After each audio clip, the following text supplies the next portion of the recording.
আবু হুরাইরা রাদিয়াল্লাহু হতে বর্ণিত আছে, তিনি বলেন, রাসূলুল্লাহ সাল্লাল্লাহু আলাইহি ওয়াসাল্লাম বলেছেন, আমি সর্বপ্রথম ব্যক্তি যার জন্য জমিন ভাগ করা হবে। সবার আগে আমি কবর হতে উঠব। তারপর আমাকে জান্নাতের একজোড়া পোশাক পরানো হবে। তারপর আমি আরশের ডান পাশে গিয়ে দাঁড়াব। আমি ছাড়া সৃষ্টিকুলের কেউই সেই জায়গায় দাঁড়াতে পারবে না।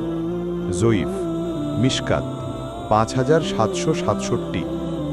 আবু হুরাইরা রাদিয়াল্লাহু হতে বর্ণিত, তিনি বলেন, রাসূলুল্লাহ সাল্লাল্লাহু আলাইহি ওয়াসাল্লাম বলেছেন, আমার জন্য তোমরা আল্লাহ তাআলার কাছে ওয়াসিলা কামনা করো। সাহাবীগণ বললেন, হে আল্লাহর রাসূল, ওয়াসিলা কি? তিনি বললেন, জান্নাতের সবচাইতে উঁচু স্তর। শুধুমাত্র এক লোকই তা অর্জন করবে।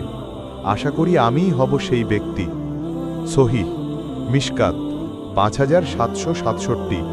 মুসলিম 2/4। আবু ঈসা বলেন, এ হাদিসটি গারিব এবং এর সনদ খুব একটা মজবুত নয়। কাব সুপরিচিত ব্যক্তি নন। লাইস ইবনু আবি সুলাইম ছাড়া আর কেউ তার হতে হাদিস রিওয়ায়াত করেছেন বলে আমাদের জানা নেই।